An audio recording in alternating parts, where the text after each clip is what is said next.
Summer வந்தாச்சு. What's your plan for this holiday? எங்க கிட்ட விட்டுருங்க, நாங்க பாத்துக்கிறோம். VGT Holidays. GT Holidays, South India's #1 travel brand. Paytm வழங்கும் இண்டாய் சென்னை லிட் ஃபெஸ்ட் வரும் ஏப்ரல் 5 மற்றும் 6 தேதிகளில் சென்னை மீனம்பாக்கம் AM ஜெயின் கல்லூரியில் நடைபெற உள்ளது. அனைவரும் வருக, அனுமதி இலவசம். இண்டாய் சென்னை லிட் ஃபெஸ்ட் 2025.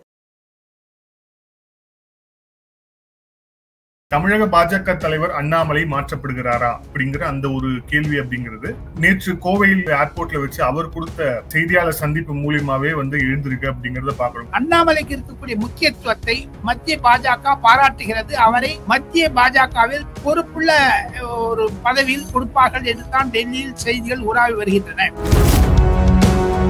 அண்ணாமலைக்கு இருக்கக்கூடிய தெளிவு என்பது புதியதாக வரக்கூடிய அரசியல்வாதிகளுக்கு இல்லை என்பதுதான் யதார்த்தம். குறிப்பாக விஜய் போன்றவர்களுக்கு தமிழக அரசியலை புரிந்து கொள்ள முடியவில்லை.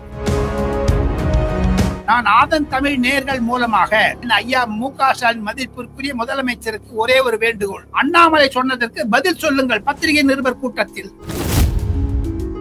மயன்மாரிலும் தாய்லாந்திலும் பூகம்பம் என்றால் முதலில் இந்தியாவிலிருந்து ரீஹாபிலிட்டேஷன் ஒர்க்குக்கு விமானத்தை அனுப்பியது நரேந்திர மோடி. அது RSS உடைய ட்ரைனிங். கோவிட் பொழுது கொரோனா கோவேக்சினை கண்டுபிடித்தது நரேந்திர மோடியுடைய தலைமை. அதுதான் RSS உடைய ட்ரைனிங். கடந்த 10 ஆண்டுகளில் RSS உடைய முக்கியமான அஜெண்டாவாக கோரிக்கோள்களாக இருந்த ராமர் கோவில், ட்ரிபிள் தலாக், UCC, வக்ஃப் போர்டு, ஆர்டிகல் 370 என்பதெல்லாம் நிறைவேற்றி காட்டியவர் நரேந்திர மோடி. இப்போ இந்த சினாரியோவுக்கு மத்தியில கார்த்திக் சிதம்பரம் எங்கே வருகிறார்? ஏன்னா கார்த்திக் சிதம்பரம் சமீப நாட்களாக பல ரகசிய கூட்டங்களை நடத்தி வருவதாக சொல்லப்படுகிறது. ஏன் கார்த்திக் சிதம்பரம் பிரதமர் நரேந்திர மோடியை பார்த்து பேச வேண்டும்? சொல்லுங்க பாப்போம். பாஜகவில் இணையறாரா சார்? ராகுல் காந்தி மீது இருக்கக்கூடிய கசப்பு, செல்வ பெருந்தகை மீது இருக்கக்கூடிய வெறுப்பு. மோடிஜி தமிழ்நாட்டுனா ஏன் உங்களுக்கு அலர்ஜி அப்படின்னு விஜய் அவர்கள் பேசியதும் நீங்க கேட்டிருப்பீங்க. கமல்ஹாசனுக்கு ஏற்பட்ட கதிதான் விஜய்க்கும் ஏற்படும் என்று. கடைசியில திமுக போய் சரணாகதி அடைஞ்சிருவார் என்று. உதயநிதியுடைய ஃப்ரண்ட் மேன், முகோட்டா என்றால் முகமூடி என்று அர்த்தம் ஹிந்தியில். அவர் ஒரு முகமூடி என்று சொன்னார். எங்க வெங்கை வயல் பத்தி பேசுறாரு. இவரை பத்தி இவர் ஏன் வெங்கை வயல் போறதுக்கு அங்க இருக்கவங்களை கூப்பிட்டு ஏன் பேசுறாருங்க? சிறைக்கு போனாலும் ரைடுன்ட்டு போக வேண்டியது தானுங்க. இந்த செங்கோட்டையை சுற்றி நடக்கக்கூடிய விஷயங்கள், குறிப்பாக இப்போ ஒரு 3 நாட்களாக அதுவும் டெல்லி போகிறார் அப்படிங்கிற அந்த விஷயங்கள், அதுல உங்களுடைய பார்வை? செங்கோட்டையின் டெல்லி வந்தாரா இல்லையா என்பது யாருமே ஊர்ஜிதப்படுத்த தயாராக இல்லை. அமித்ஷாவிடம் நேரடியாக கேட்டபோது அவர் அதை பற்றி பேசாமல் இருந்தார். ஒன்று. இரண்டாவது, யார் அப்பாயின்மெண்ட் வாங்கி கொடுத்தாங்க சொல்லி ஏன் ஒரு போட்டோ வரலைங்க? அமித்ஷாவும் எடப்பாடி பழனிசாமியும் சந்தித்ததில் ஏதோ ஒரு புகை மண்டலத்தை உருவாக்கினார். ஹிந்தி, ரூபாய், டீலிமிட்டேஷன் என்றெல்லாம். அதை ஒரே ஒரு விசிட்டில் எடப்பாடி பழனிசாமி பஞ்சராக்கி விட்டார் அந்த பலூனை. ஆதன் நேயர்களுக்கு அன்பு வணக்கம். இன்றைய சிறப்பு நேர்காணலில் நம்முடன் இணைந்திருக்கிறார் மூத்த பத்திரிகையாளர் டெல்லி ராஜகோபாலன் அவர்கள். சார் வணக்கம். நமஸ்காரம் பார். நமஸ்காரம் பார். நமஸ்காரம் சார். எல்லாரும் எதிர்பார்க்கக்கூடிய ஒரு கேள்வியிலிருந்து தொடங்கிடலாம். தமிழக பாஜக தலைவர் அண்ணாமலை மாற்றப்படுகிறாரா அப்படிங்கிற அந்த ஒரு கேள்வி அப்படிங்கிறது நேற்று கோவையில ஏர்போர்ட்ல வச்சு அவர் கொடுத்த செய்தியாளர் சந்திப்பு மூலியமாவே எழுந்திருக்கு அப்படிங்கறத பாக்குறோம். குறிப்பா அவர் குறிப்பிட்டு சொல்லும் போது இன்னும் ஒரு 10 நாட்களுக்கு பிறகு நீங்க நான் ஒரு தனிநபரா இருக்கலாம் அப்படின்னு சொன்னது. அதுக்கு பிறகு தமிழக பாஜக தலைவர் எப்படி இருக்க வேண்டும்னு நீங்க இன்னும் கொஞ்ச நாள்ல நீங்களே பாப்பீங்க அப்படின்னு சொன்னது. ஒரு தொண்டனாக பணியாற்ற தயார் அப்படின்னு சொன்னது. இது எல்லாமே தமிழக பாஜக தலைவர் மாற்றப்படுகிறார் அப்படிங்கிறதுக்கான ஹிண்ட அண்ணாமலையே தருகிறார் அப்படிங்கிற மாதிரியான டீகோடிங் தான் இங்க நிறைய பேர் செஞ்சுக்கிட்டு இருக்கிறாங்க. உண்மையில் நடந்தது என்ன? ஒருவேளை அண்ணாமலை மாற்றப்படுவாரையானால் அதுக்கு முடிவெடுக்க வேண்டியது டெல்லி, அந்த டெல்லியில இருக்கக்கூடியது நீங்க தான். சோ உங்களுடைய பார்வை என்ன? உண்மையில் அது நடக்கிறதுக்கான வாய்ப்பு அப்படிங்கிறது இருக்கா, இல்ல இது வெறும் விஷயங்கள், வதந்திகள் தானா? அண்ணாமலை அவர்களுடைய ஒரு தனிப்பட்ட கருத்து என்பது வரவேற்கத்தக்கது. காரணம், அவர் உண்மையை பேசினார். இருக்கக்கூடிய மன குழப்பம் இல்லாமல் தைரியமாக அரசியல்வாதியாக இருந்தும் அதிகாரியாக IPS அதிகாரியாக இருந்தும் அவர் தன் மனதில் பட்டதை வெட்டொன்னு துண்டு 2 என்று பேசினால் அது வரவேற்கத்தக்கது. இருப்பினும் மத்திய பாஜக தலைமை ஏப்ரல் நடுவே 15, 16 தேதிகளில் புதிய தலைவரை தேர்ந்தெடுக்க இருக்கிறார்கள். பல பெயர்கள் JP நட்டா அவர்களுக்கு அடுத்ததாக வரக்கூடிய பெயர் உலாவுகின்றன டெல்லியில். அவர் வரும்பொழுது, புதிய தலைவர் வரும்பொழுது தனக்கு ஏற்ப சில டீம், அவருக்கு ஏற்ப சில குழுக்களை அனுப்புவார். அதில் அண்ணாமலை இடம்பெறுவார் அகில இந்திய அளவில் என்று தான் எனக்கு கிடைக்கக்கூடிய சூசக தகவல்கள் கிடைக்கின்றன. அண்ணாமலைக்கு கண்டிப்பாக பதவி உயர்வு உண்டு.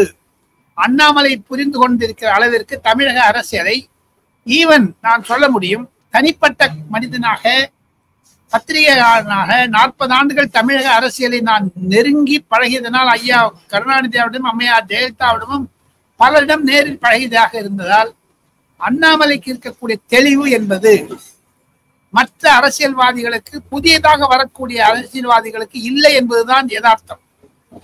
குறிப்பாக விஜய் போன்றவர்களுக்கு தமிழக அரசியலை புரிந்து கொள்ள முடியவில்லை அவர்களால்.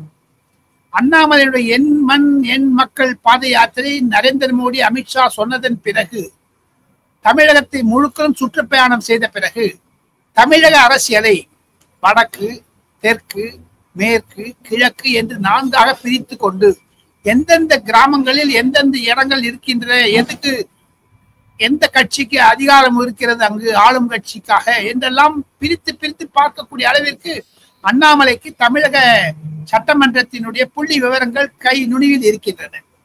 அவரை பாஜக இழக்காது.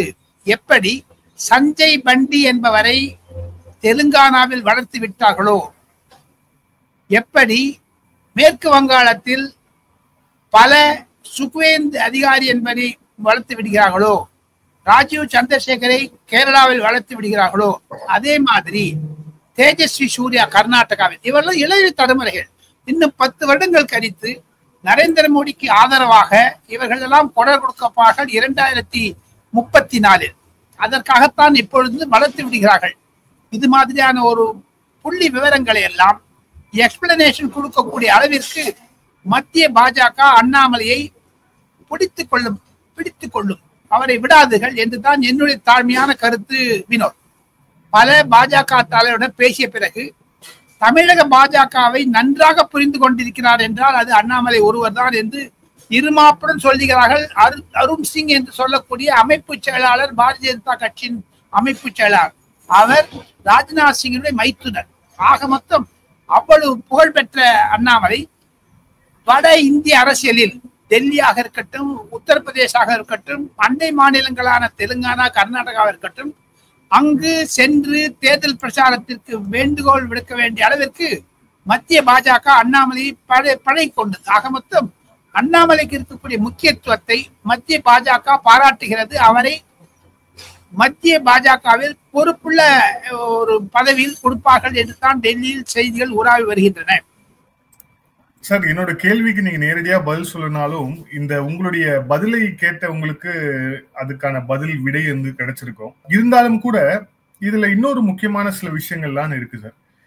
ஒருவேளை அண்ணாமலை அவர்களுக்கு நீங்கள் சொல்வது போல பதவி உயர்வு அளிக்கப்பட்டு அவருக்கு வேறு பதவிகள் உள்ளிட்ட விஷயங்களை வழங்குவார்களே. ஆனால் இப்போ இங்க இருக்கக்கூடிய அண்ணாமலைக்காக இருக்கக்கூடிய அண்ணாமலையால் ஈர்க்கப்பட்ட இளைஞர்கள் கூட்டம், அதுக்கப்புறம் அவருடைய ஆதரவாளர்கள், இவர்களுக்கு ஒரு தொய்வு அப்படிங்கிறது வந்துராதா? இதை வந்து டெல்லி வந்து கணக்கில் எடுக்கலையா? அதெல்லாம் இம்மெட்டீரியல். அண்ணாமலைக்கு கொடுக்கக்கூடிய அதிகாரம், மரியாதை மற்றும் பொறுப்பு மத்திய பாஜகவில் இருக்கக்கூடிய உயர் தலைவர்களுக்கு நன்றாக புரியும். அண்ணாமலையினுடைய வளர்ச்சி என்பது 2019 ஆகஸ்ட் 20 பாஜகவில் சேர்ந்தாரே, அன்றிலிருந்து இன்று வரை 5 வருடங்களில் அவர் செய்த சாதனை மகத்தானது. அதை மத்திய பாஜக பாராட்டுகிறது, குறிப்பாக நரேந்திர மோடி அவர்கள். இல்லை என்றால் தாங்களுக்கு தெரியும், தேசிய பொதுக்குழுவில் யோகி ஆதித்யநாத் அரசியல் தீர்மானத்தை வைக்கும் பொழுது அதை வழிமுறைந்தவர் அண்ணாமலை. அவ்வளவு முக்கியத்துவம் தருகிறார்கள் அண்ணாமலைக்கு. இந்த பின்னணியில் பார்த்தால் கண்டிப்பாக தமிழகத்திற்கு, நீங்க இவ்வளவு சொல்றீங்களே வினோத், அமித்ஷாவை நேற்று ஒரு டைம்ஸ் ஒரு இன்டர்வியூல சொல்லியிருக்கிறார் நவிகா குமார் டகர், தமிழகத்தில் உதயநிதி ஸ்டாலினை முதலமைச்சராக்க வேண்டும் என்று இருப்பதனால் திமுகவில் குழப்பம் இருக்கிறது என்று சொன்னார். எந்த பத்திரிகை போட்டு சொல்லுங்க பார்ப்போம், எந்த ஊடகங்கள் சொல்லுங்க பார்ப்போம். நீங்க அண்ணாமலைங்கிறீங்களே, செல்வ பெருந்தகைக்கு என்ன ஊதி விடுறாங்களா அவங்க? அந்த தமிழகத்தில் இருக்கக்கூடிய காங்கிரஸ்காரர்கள் கார்த்திக் சிதம்பரமை பிரதமருடைய காலில் விழுந்து விட்டார், சரணாகதி அடைந்து விட்டார். ஆக மொத்தம் ராகுல் காந்திக்கு ஒரு வெறுப்பு ஏத்தணும்னா நரேந்திர மோடியை பார்த்து விட்டார், நரேந்திர மோடி புகழ்கிறார். ஈவன் ப. சிதம்பரம் கூட புகழ ஆரம்பிச்சார். காரணம் ராகுல் காந்தி டப்பா காலின்னுட்டு. அந்த மாதிரி அண்ணாமலை இல்லையே. அந்த மாதிரியான நிலைமையில் அண்ணாமலைக்கு உயர் பதவி கொடுத்துக்கிறாங்களே. அண்ணாமலைக்கு இருக்கக்கூடிய புரிதல் சேர்த்து பெருந்தகை கூட கிடையாது. ஏன்னா அவர் 5 கட்சி மாறி இருக்காரு, 1 இல்ல 2 இல்ல. நேற்று இரவு மட்டும் அண்ணாமலை சொல்லி இருக்கக்கூடிய மன்ரேகா என்று சொல்லக்கூடிய மகாத்மா காந்தி ஊரல் எம்ப்ளாய்மெண்ட் ப்ரோக்ராம்ல கூடிய ஸ்டாட்டிஸ்டிக்ஸ் கொடுத்துருக்காரு பாருங்க, புள்ளி விவரங்கள். அது வேறு எந்த தமிழ் அரசியல்வாதிகளுக்கு புரியுமா புரியாதா தெரியவில்லை, இன்க்ளூடிங் முதலமைச்சர். முதலமைச்சர் எழுதி கொடுத்ததை படிக்கிறார தவிர அவருக்கு ஆர்டிகுலேஷன் கிடையாது. முதலமைச்சர் தன்னியங்கும் தானாக சொல்லக்கூடிய அளவிற்கு ஒரு சப்ஜெக்டை எடுத்து புரிந்து கொண்டு பேச வேண்டும் என்றால், நான் ஒரு பத்திரிகையாளனாக தமிழகத்தில் இருக்கக்கூடிய பிரச்சனைகளை நன்றாக அறிவேன். அந்த அரசியல் அறிவு நரேந்திர மோடிக்கு அமித்ஷாவுக்கு இருக்கக்கூடிய அளவிற்கு மு.க. ஸ்டாலினுக்கு இருக்கிறதா என்றால் சந்தேகம்தான். காரணம், மு.க. ஸ்டாலினுக்கு அரசியல் செய்வார், முதலமைச்சராகிவிட்டார். புள்ளி விவரங்கள் அம்மையார் ஜெயலலிதாவோ ஐயா கருணாநிதிக்கு இருந்த ஒரு கூர்மை, அண்ணாமலைக்கு இருக்கக்கூடிய கூர்மை திமுக தலைவர் பலருக்கு இருந்தாலும் அது திமுக தலைமைக்கோ காங்கிரஸ் தலைமைக்கோ இல்லை என்று தான் என்னுடைய கருத்து. ஏங்க நீங்க திருப்பி திருப்பி அண்ணாமலை அண்ணாமலை அண்ணாமலைங்கிறீங்களே, அது திமுகவுடைய பிரசார பீரங்கி. குறிப்பாக செல்வ பெருந்தகையை பற்றி அண்ணாமலை ஊழல் சொன்னாரு, அதை பத்தி அண்ணாமலைக்கு என்ன சொன்னதுக்கு பதில் என்ன சொல்றாங்க திமுகல? ஏன் வாயடிச்சிருக்காங்க? அதெல்லாம் கேட்க வேண்டாமா? நான் ஆதன் தமிழ் நேர்கள் மூலமாக மு.க. ஸ்டாலின் ஐயா மு.க. ஸ்டாலின் மதிப்பிற்குரிய முதலமைச்சருக்கு ஒரே ஒரு வேண்டுகோள். அண்ணாமலை சொன்னதற்கு பதில் சொல்லுங்கள் பத்திரிகை நிருபர் கூட்டத்தில். அண்ணாமலை இதற்கு 450 பத்திரிகையாளர் மீட்டிங் நடத்திருக்காருங்க ஆல் ஓவர் தமிழ்நாட்டுல. அவருக்கு இருக்கக்கூடிய புரிதல் தமிழகத்தை பற்றியும் அகில இந்திய அரசியலை பற்றியும் இது மாதிரி தமிழகத்தில் இருக்கக்கூடிய திராவிட முன்னேற்ற கழக எம்பிக்களுக்கு கூட கிடையாது என்று அடித்து போட்டு சொல்ல முடியும். எல்லாரும் பணம் பண்ண விட்டாருங்க. எப்படி மன்மோகன் சிங் யூபி அரசாங்கத்தில் ராஜாவை 2Gக்கு ஊழல் செய்ய விட்டாரோ அதே மாதிரி கடந்த 4 ஆண்டுகளில் தமிழகத்தில் ஊழல் தான் பெருகி இருக்கிறதே தவிர அதைத்தான் அண்ணாமலை கட்டுப்படுத்த முயன்றார். இப்ப அண்ணாமலை கலப்பணும் திமுகவும் காங்கிரஸ்காரர் பிரச்சாரம் பண்ணிட்டு இருக்காங்க. ஓகே சார், இதுல நம்ம அடுத்தடுத்த விஷயத்துக்கு நம்ம நகரலாம். மிக குறிப்பாக RSS உடைய ஒரு மீட்டிங் நடந்திருக்கு. அது தொடர்பாக பல்வேறு கருத்துக்கள் நிலவி வருது. குறிப்பா இப்போ நடந்துட்டு இருக்கக்கூடிய ஆட்சி, அதுக்கப்புறம் தேசிய பாஜக தலைவராக யார் வர இருக்கிறார், வர வேண்டும் உள்ளிட்ட பல்வேறு விஷயங்கள் அதில் பேசப்பட்டதாக தகவல்கள் வெளியாகி கொண்டே இருக்கின்றன. அந்த மீட்டிங் சம்பந்தமா சொல்லுங்க சார். அதுல இருந்து நடக்கக்கூடிய அவுட்கம்ஸ் என்ன, அதோடைய முக்கியத்துவம் என்ன? ஆதன் நேயர்களுக்கு கடந்த 3-4 வருடங்களாக வினோத் மூலமாக என்னுடைய கருத்துக்களை ஆதன் நேயர்கள் நன்றாக புரிந்து கொள்வார்கள். எனக்கு இருக்கக்கூடிய அரசியல் அனுபவத்தை நானே ஒரு தம்பட்டம் அடித்துக் கொள்ள காலரை தூக்கி பேசிக் கொள்ளவில்லை. எனக்கு இருக்கக்கூடிய ஒரு பின்னணி கருத்துக்கள் என்றால், கடந்த 40 ஆண்டுகளாக 1977 ஜனதா கட்சியையும் 1980 பாரதிய ஜனதா கட்சியையும் RSS 1977 நானாஜி தேஷ்முக் போன்றவர்கள் நரேந்திர மோடிக்கு குருவாக இருந்தார்களே, அப்பொழுது இருந்து KG சுதர்ஷன், ரஜு பையா, தியோரஸ் போன்றவர்கள் எல்லாம் நெருங்கி பழகி இருப்பதனால், RSS இருக்கக்கூடிய பல தலைவர்களை நேரில் பழகி இருப்பதனால் எனக்கு அதில் ஒரு அதிர்ஷ்டம் என்ன என்று கேட்டால், ஹிந்தி தெரிஞ்சது, மராட்டி புரிஞ்சதுனால அவங்களோட பேச முடிஞ்சது. அவர்களுக்கெல்லாம் ஒரு முக்கியமான தலைமை என்றால் அது நரேந்திர மோடியைத்தான் சாரும். காரணம், நரேந்திர மோடி என்பவர் கடந்த 45 ஆண்டுகால அரசியல் வாழ்க்கைகளில் 15, 15, 15 என்று 3 பாகங்களாக பிரிந்து கொண்டால் RSS உடைய பிரச்சாரகராக 15-20 ஆண்டுகள் இருந்தார். 15 ஆண்டுகள் பாஜகவுடைய பொதுச் செயலராக இருந்தார். 15 ஆண்டுகள் முதலமைச்சர் குஜராத்தும் 10 ஆண்டுகள் பிரதமராகவும் இருந்ததில் அவருக்கு இருக்கக்கூடிய அரசியல் ஞானம், புத்தி, அவர் கூர்மை என்பது வேற எந்த அரசியல்வாதிக்கும் இருக்காது என்று அடித்து போட்டு சொல்ல முடியும். அது RSS உடைய ட்ரைனிங். காரணம், நரேந்திர மோடி அவர்கள் குடும்பம் இல்லாதவர், ஃபேமிலி இல்லாதவர். தன்னுடைய குடும்பத்தில் இருக்கக்கூடிய யாரையுமே 7ஆம் நம்பர் லோக் கல்யாண் மார்க் டெல்லியில் இருக்கக்கூடிய பிரதமர் வீட்டில் அனுமதித்தது கிடையாது.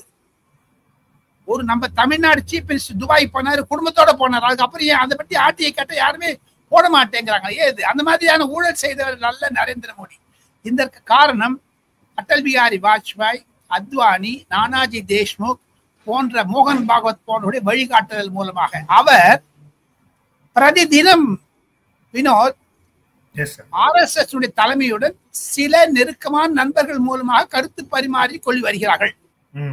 அன்றாட நிலைமையை புரிந்து கொண்டு வருகிறார்கள்.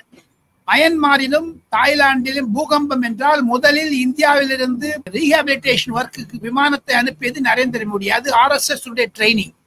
எங்கு கோவிட் பொழுது நரேந்திர மோடி கொரோனா ஊசிக்கு கண்டுபிடித்தது, கோவேக்சினை கண்டுபிடித்தது நரேந்திர மோடியுடைய தலைமை. அதுதான் RSS ட்ரைனிங். இதெல்லாம் வைத்து பார்த்தால் RSS நரேந்திர மோடிக்கு மகத்துவம் கொடுத்திருக்கிறது.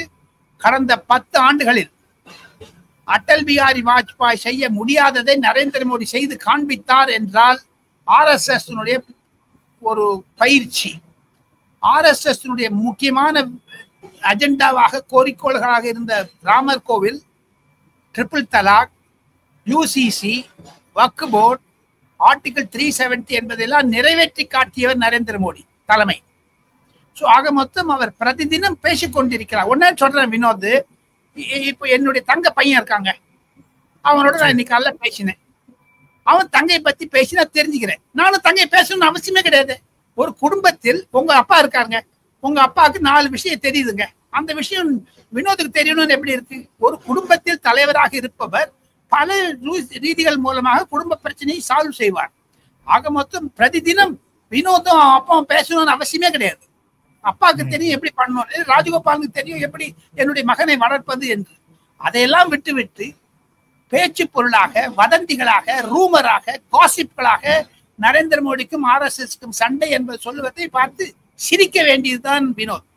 காரணம் என்ன என்று கேட்டால், நகமும் சதையும் மாதிரி இருப்பவர்கள் RSS பாஜகவும். எப்படி கி வீரமணி ஒன்னா ஜெயலலிதாவோட பண்ண அவர் ஜாதகம் அடிப்பார், அது வேற விஷயம். திராவிட முன்னேற்ற கழகத்திற்கு தீகா என்பது எப்படி மூல கருவோ என்று சொல்லுவார்களே, அது மாதிரி பாஜகவிற்கு RSS. என்னை பொறுத்த மட்டில் RSSற்கும் பாஜகவிற்கும் கருத்து வேறுபாடு என்பது பத்திரிகைகள் மூலமாக வருவதை தவிர சில பிரச்சனைகளில் டிஃபரன்ஸ் ஆஃப் ஒப்பீனியன் இருக்கத்தான் செய்யும். இல்லை என்றால், அதாவது 2014 2019 வரை 14 ஆளுநர்களை கொண்டது RSS கவர்னர்ஸ்.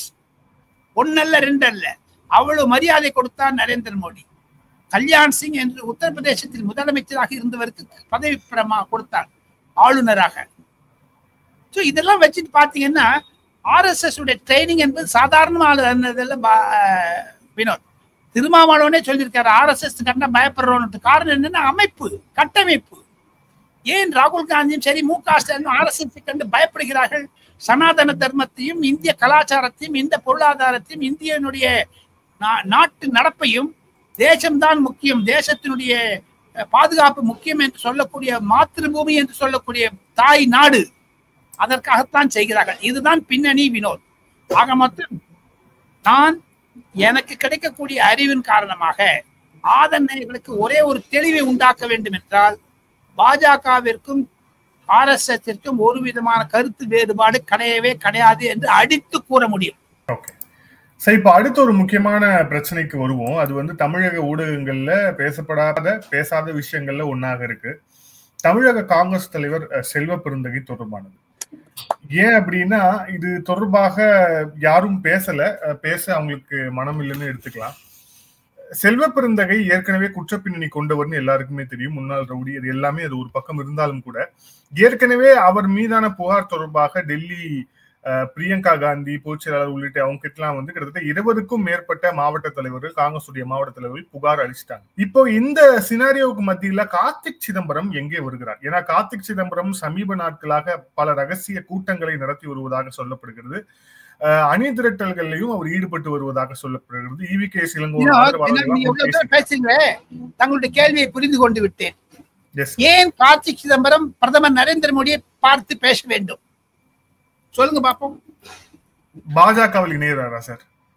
ராகுல் காந்தி மீது இருக்கக்கூடிய கசப்பு, செல்வ பெருந்தகை மீது இருக்கக்கூடிய வெறுப்பு, தமிழகத்திற்காக ஏதோ நல்லதோ கெட்டதோ கார்த்தி சிதம்பரமும் சரி, அவருடைய தகப்பனாரும் சரி, தமிழக காங்கிரசிற்காக இதே ப. சிதம்பரமே பாஜக இணைய வேண்டும் என்று இலா கணேசன் மூலமாக விண்ணப்பம் கொடுத்தது ஒரு கதை இருக்கு. அது வேற கதை. 30 வருஷங்களுக்கு முன்னதாக அதை அடல் பிஹாரி வாஜ்பாய் வேண்டான்னு சொல்லிட்டாரு. எல் கணேசனை போய் கலந்து சொல்லுவாங்க. ஆக மொத்தம் ஒரு ரைட்டிஸ்ட் வியூ உள்ளவர், அதாவது வலதுசாரி எண்ணம் உடையவர் இருந்தாலும் கார்த்திக் சிதம்பரத்திற்கு பல வழக்குகள் அவர் மீது இருக்கின்றன. அதையெல்லாம் சரிகட்டுவதற்கு சென்றார் என்று கேசி வேணுகோபால் போன்றவர்கள் வதந்தியை கிளப்பினாலும் கார்த்திக் சிதம்பரத்தினுடைய நடைமுறைகள் தனக்குத்தானே கட்சியிலிருந்து வெளியேற்றப்பட வேண்டும் என்று நினைக்கிறார். 2029 அவருக்கு லோக்சபா சீட்டு கொடுக்க மாட்டார்கள். அதனால் பாருங்க, ஒரு வீடியோ நடுவில் வைரலா போச்சு. பார்லிமெண்ட்ல ராகுல் காந்தி என்டர் ஆகும் போது கார்த்திக் சிதம்பரத்தை பார்க்காத போனாருன்னு ஞாபகம் இருக்கு இல்லையா உங்களுக்கு? அந்த மாதிரிலாம் பாத்தீங்கன்னா ராகுல் காந்திக்கு கார்த்திக் சிதம்பரத்து மேலேயும் கமல்நாத் பையன் மேலேயும் விரோதம். 2 பேரும் ப. சிதம்பரமும் கமல்நாத் ராஜினாமா கடிதத்தை கொடுத்து விட்டார்கள் 2019. ராகுல் காந்திக்கு ஒரு பிரச்சனையாக இருப்பது கார்த்திக் சிதம்பரமும் கமல்நாத்துடைய பையனும். இதுதான் பின்னணிங்க. இப்ப செல்வ பெருந்தகை கதைக்கு வரலாம். செல்வ பெருந்தகையை பற்றி மல்லிகார்ஜுன் கர்கே என்னிடம் தெரிவித்தது, பல ஊழல் புகார்கள் இருப்பது எனக்கு தெரியும். இருப்பினும் சோனியா, ராகுல், பிரியங்கா காந்தியுடன் கலந்து உரையாடிய பிறகு நான் முடிவெடுப்பேன் என்று நேற்று முன்தினம் என்னிடம் மல்லிகார்ஜுன் கர்கே தனிப்பட்ட முறையில் சொன்னார். ஒன்று. இரண்டாவது, மாணிக் தாக்கூரோ அல்லது ஜோதிமணியோ தான் செல்வ பெருந்தகைக்கு சக்சஸராக வருவார். அது இன்னும் ஓரிரு வாரங்களில் நடந்துவிடும் என்று தான் எனக்கு கிடைக்கிறது. காரணம், திராவிட முன்னேற்ற கழகத்திடம் தமிழக காங்கிரஸை அடகு வைத்தார் செல்வ பெருந்தகை என்ற ஒரு புகார் இருக்கிறது வட இந்தியாவில். குறிப்பாக கேசி வேணுகோபால் போன்றவர்கள், சீனியர் தலைவர்கள், காங்கிரஸில் இருப்பவர்கள் செல்வ பெருந்தகை மீது நம்பிக்கை இல்லை என்றுதான் தெரிகிறது. இல்ல, இருந்தாலும் கூட காங்கிரஸுக்கு ஒரு பழக்கம் இருக்கு. அவங்க கட்சியில ஒரு தலைவர் வேணும்னா அவங்க கட்சியில யார் தலைவராக இருக்கணுங்கிற அந்த முடிவை பல நேரங்கள்ல அவங்க திமுகக்கு யாரு ரொம்ப இணக்கமா இருக்காங்களோ அவங்களதான் எடுப்பாங்களே. ஆனா நீங்க சொல்லக்கூடிய ஜோதிமணியோ இல்ல மாணிக் தாக்கூரோ திமுகவோடு அந்த அளவுக்கு இணக்கமாக இருக்கிறார்களா? இப்ப இவர் இணக்கமா இருக்கிறாரு, ஆனா அவங்க 2 பேரும் இணக்கமா இருக்கிற மாதிரி தெரியல. ஒரு செந்தில் பாலாஜி கிட்ட சண்டை போட்டாங்க ஜோதிமணி. மாணிக் தாக்கூர் ஒரு நல்ல டேர்ம்ஸ்ல இருக்கிற மாதிரி தெரியல. விருதுநகர்லயே அவர் தப்புணமா புரட்சமா தான் ஜெயிச்சாரு. அப்படி இருக்கும்போது அவர்களுக்கு பதவி வழங்கப்பட வாய்ப்பு இருக்குமான்னு சொல்ல முடியுமா? ராகுல் காந்தியினுடைய நிலைப்பாடு என்ன என்று கேட்டால், அம்மையார் சோனியா காந்தி சொல்வதைத்தான் அவர் பிரதிபலிப்பார். அம்மையார் சோனியா காந்தி சத்தியமூர்த்தி பவனில் சென்ற வருடம் வந்து கனிமொழி ஏற்பாடு செய்திருந்த பெண்மணிகள் மகாநாட்டில் சோனியா காந்தி வந்திருந்த பொழுது சத்தியமூர்த்தி பவனில் செய்தியது, அண்ணாமலை டூர் போறாரு. பாஜக தலைமை, மத்திய பாஜக தலைமை அண்ணாமலை ஊக்குவிக்கிறது. தமிழகத்தில் இருக்கக்கூடிய காங்கிரஸ்காரர்கள் பொதுமக்களுடைய பிரச்சனையை மு.க. ஸ்டாலின் கவனத்திற்கு கொண்டு செல்ல வேண்டும் என்று அறிவுரை வழங்கினார். அதை ஒரு காங்கிரஸ்காரன் மறுக்க முடியுமா? கேளுங்க. சில முக்கிய காங்கிரஸ் தலைவர் KV தங்கபாலிட்ட கேளுங்க பார்ப்போம். இவ்வளவு தூரம் வராங்களே. இப்ப சமீப காலமாக சத்தியமூர்த்தி பவனிலும் ஊழல் ஊறுகிறது என்று சில பிரதான பேச்சாளர்கள், தொலைக்காட்சிகள் வருபவர்களுக்கு கடைகள் இருக்கிறதாக ஒரு வதந்தியும் வர இருக்கிறார். செல்வ பெருந்தகை ஊக்குவிக்கிறார். இது மாதிரியான நிலைகளை ராகுல் காந்தியும் பிரியங்கா காந்தியும் எதிர்க்கிறார்கள். ஆக மொத்தம் திமுக மாணிக் தாக்கூரையோ ஜோதிமணியோ வெறுப்பது என்பது இயற்கை. காரணம், அவர்கள் பொதுமக்களுடைய பிரச்சனைகளை பிரதிபலிக்கிறார்கள். அதனால்தான் திமுக தலைமைக்கு 2வது 3வது கட்ட தலைவர்கள் வேண்டாம், செல்வ பெருந்தகை வேண்டும் என்று. அதனால தானே செல்வ பெருந்தகைக்கு மேல 540 கோடி ரூபாய்க்கு அந்த டெண்டரை கொடுத்துட்டாங்க. இதெல்லாம் தெரியாதுல்ல. இதைத்தானே அண்ணாமலையும் பிரதிதினம் ட்விட்டரில் போட்டு மானத்தை வாங்குறாங்களே. எங்க தமிழ்நாடு காங்கிரஸ்காரனாக இருக்கக்கூடிய ப. சிதம்பரமே தனிப்பட்ட முறையில் பேசும்போது செல்வ பெருந்தகை மீது அவ்வளவு புகார்கள் சொல்லுகிறார்கள். ஆக மொத்தம் கூடிய விரைவில் செல்வ பெருந்தகை மாற்றப்படுவார் என்பதுதான் எனக்கு கிடைக்கக்கூடிய செய்திகள். வினோத், என்ன சார், நம்ம தமிழக பாஜக தலைவர் மாற்றமான்ற கேள்வியில ஆரம்பிச்சு இப்ப தமிழக காங்கிரஸ் கமிட்டி தலைவர் மாற்ற போறார் அப்படிங்கிற அந்த ஒரு பதிலுக்கு வந்திருக்கோம். நம்ம இல்ல, கம்யூனிஸ்ட் இருக்கிறார். அது பாருங்க, முதல்ல நடக்கக்கூடிய சிபிஎம் கம்யூனிஸ்ட் மார்க்சிஸ்ட் பொதுச் செயலாளர் சீதாராம் கேசரிக்கு அடுத்ததாக சீதாராம் கேசரிக்கு அதாவது தொடர்ந்து புதிய பொதுச் செயலாளரை ஆக மொத்தம் 2026 பொது தேர்தல் தமிழகத்தின் சட்டமன்ற தேர்தலுக்கு நெருங்க பல பூதங்கள் அந்தந்த கட்சியிலிருந்து கிளம்பும். செல்வ பெருந்தகை ஆகட்டும், அண்ணாமலை ஆகட்டும், ஈவன் சு வெங்கடேசன் ஆகட்டும், பல பிரச்சனைகள் வரத்தான் இருக்கு. காரணம் ஒரு பெரிய இயக்கம் தேர்தல் என்பது 2026 தமிழக தேர்தல் என்பது தமிழகத்தினுடைய நிலையை மாற்ற இருக்கிறது. சார், இன்னொரு முக்கியமான விவகாரம்னா அது வந்து தாவேகா அவங்களுடைய பொதுக்குழு ரொம்ப ரீசெண்டா நடந்தது. அந்த பேச்சு எல்லாத்தையுமே நீங்க கேட்டிருப்பீங்க. அதுல வந்து மோடிஜி தமிழ்நாட்டுனா ஏன் உங்களுக்கு அலர்ஜி அப்படின்னு வந்து விஜய் அவர்கள் பேசியதும் நீங்க கேட்டிருப்பீங்க. 2014 பிரதமர் வேட்பாளராக இருக்கும் போது பிரதமர் மோடியை நேரடியாகவே சந்தித்து பேசியவர் தான் விஜய். சோ வந்து அவர் கட்சி தொடங்கும் போதும் கொள்கை எதிர்ப்பு அறிவித்தார். இப்போ வந்து ஒரு பாஜகவுக்கு எதிரான நிலைப்பாடு அப்படின்னு சொல்லிட்டு பிரதமர் மோடி அவர்களுடைய பேரும் தமிழக முதலமைச்சர் ஸ்டாலின் அவர்களுடைய பேரும் பேசியிருக்கிறாரு. சோ இது டெல்லி எப்படி பார்க்கிறது? குறிப்பா அந்த ஆன்டி பிஜேபி ஸ்டாண்ட பிரதமர் மோடியை அவர் ஹைலைட் செய்து பேசிய அந்த விவகாரத்தை டெல்லி எப்படி பார்க்கிறது? வரவேற்கிறார்கள். புதியதாக ஒரு கருத்து வேறுபாடுகள் வந்தால் தாவேகாவினுடைய நுழைவு வரவேற்கத்தக்கது என்று தான் பாஜக தலைவர்கள் சொல்லுகிறார்கள். ஆனால் அவர் சொல்வதில் சில கிண்டலாக கேலியாக இருக்கக்கூடிய அர்த்தங்களும் இருக்கிறது. அவர்கள் சொல்லுகிறார்கள் கமல்ஹாசனுக்கு ஏற்பட்ட கதிதான் விஜய்க்கும் ஏற்படும் என்று. கடைசியில திமுக போய் சரணாகதி அடைஞ்சிருவார் என்று. மிக முக்கிய தலைவர், பாஜகவுடைய மத்திய அமைச்சரவையில் பொறுப்புள்ள ஒரு மாபெரும் தலைவர் என்னிடம் சொன்னது, உதயநிதியுடைய ஃப்ரண்ட் மேன், முகோட்டா என்றால் முகமூடி என்று அர்த்தம் ஹிந்தியில். அவர் ஒரு முகமூடி என்று சொன்னார். அது உண்மையாகத்தான் பிரதிபலிக்க வருகிறது. காரணம், திமுக சொல்வதைத்தான் அவர் பிரதிபலிக்கிறார், வேற ஒண்ணுமே சொல்லல. அவருடைய ஐடியாலஜி வந்து ரைட்டா லெப்டா சென்டரா புரியவே இல்லை, அவருக்கே தெரியல. மோடிஜி அலர்ஜி என்று ஒரு எதுகை மோனையை வைத்து யாரோ ஒரு ஸ்கிரிப்ட் ரைட்டர் எழுதி கொடுத்ததை வச்சு படிக்கிறாரு தவிர அண்ணாமலைக்கு இருக்கக்கூடிய தல ஒரு கூர்மை ரசிகர்கள் மூலமாக அவர் கண்டுபிடிக்கலாமே தவிர நாடியை பார்த்து அவர் கண்டுபிடித்தாரா என்றால் இல்லை. இரு நிருபர் கூட்டத்தை வைத்தாலே அவருடைய வண்டவாளம் தண்டவாளத்துல ஓடுங்க. இலங்கை பிரச்சனையை பற்றி விஜய்க்கினுடைய கொள்கை, உக்ரைன் பிரச்சனை பற்றி விஜயின் கொள்கை, இதெல்லாம் தெளிவுபடுத்த வேண்டும். அது ஒரு பத்திரிகை நிருபர்கள் கூட்டத்தின் மூலமாகத்தான் தெளிவுபடுத்த முடியுமே தவிர இல்லை என்றால் முடியாது. பொதுக்குழு கூட்டமோ பரந்தூர் விமான நிலையத்தில் போனா எனக்கு பாதுகாப்பு இல்லைன்னு சொன்னா ஒய்பிடி பாதுகாப்பு கொடுத்துட்டாங்க, இப்ப போக வேண்டியது தானே. எங்க வெங்கை வயல் பத்தி பேசுறாரு, இவரை பத்தி இவர் ஏன் வெங்கை வயல் போறதுக்கு அங்க இருக்கவங்களை கூப்பிட்டு ஏன் பேசுறாருங்க? சிறைக்கு போனாலும் ரைடுன்ட்டு போக வேண்டியது தானுங்க. அவர் மீது சில என்போர்ஸ்மெண்ட் டைரக்டரேட்டுடைய அயல்நாடு கார்கள் வாங்கினால் வரி ஏப்பம் எல்லாம் இருக்கிறது, அதையெல்லாம் ஒரு தெளிவுபடுத்த வேண்டும். ஆக மொத்தம் விஜயினுடைய வரவு தமிழக அரசியலில் வரவேற்கத்தக்கது என்றாலும் அவர் கமல்ஹாசனை மாறி திமுகவில் தான் முட்டு கொடுத்து விடுவார். எப்படி வைகோ பெரியவர், வைகோவை நன்றாக நான் அறிவேன். எனக்கு வைகோ தெரிந்தவளுக்கு வேற எந்த கட்சிக்காரனுக்கும் தெரிஞ்சிருக்காது. இலங்கைக்கு நான் அவருடன் சென்றிருந்தேன், லண்டனுக்கு சென்றிருந்தேன், பிரபாகரனை பார்த்தவன் நான். ஆக மொத்தம் அவர் இப்பொழுது பாருங்க திமுக போய் சரண்டர் ஆயிட்டார். வைகோ, கமல்ஹாசன், அடுத்தது விஜய் என்பதுதான் என்னுடைய தனிப்பட்ட கருத்து. அது பாஜக தலைவரிடம் பேசியிலிருந்து கிடைத்த தகவலை சுருக்கமாக நான் தங்களது நேயர்களுக்கு சொல்லுகிறேன். சார், இன்னொரு முக்கியமான விஷயம், ஏன்னா இப்போ சமீப காலமாக டெல்லியை நோக்கி படையெடுக்கும் அதிமுக தலைவர்களுடைய அந்த விசிட் அப்படிங்கிறது வந்து செய்திகள்ல மிகப்பெரிய ஒரு விவாத புள்ளியாக மாறிக்கொண்டே இருக்கிறது. நீங்க பார்த்திருப்பீங்க. KA செங்கோட்டையன் அவர் வந்து டெல்லிக்கு வந்திருக்கிறார், முக்கிய தலைவர்களை பார்க்கிறார், பேசுறார் அப்படின்னு சொல்லப்பட்ட விஷயங்கள். ஆனா தொடர்ச்சியா அதுக்கு வந்து அதிகாரப்பூர்வமாக KA செங்கோட்டையன் தரப்பில் இருந்தோ அதிமுக தரப்பில் இருந்தோ எந்த விதமான கன்ஃபர்மேஷன்ஸுமே வந்து வரல. சோ வந்து இந்த செங்கோட்டையை சுற்றி நடக்கக்கூடிய விஷயங்கள், குறிப்பாக இப்போ ஒரு 3 நாட்களாக அதுவும் டெல்லி வந்து போகிறார் அப்படிங்கிற அந்த விஷயங்கள், அதுல உங்களுடைய பார்வை என்ன சார்? செங்கோட்டையன் டெல்லி வந்தாரா இல்லையா என்பதை யாருமே ஊர்ஜிதப்படுத்த தயாராக இல்லை. அமித்ஷாவிடம் நேரடியாக கேட்டபோது அவர் அதை பற்றி பேசாமல் இருந்தார். ஒன்று.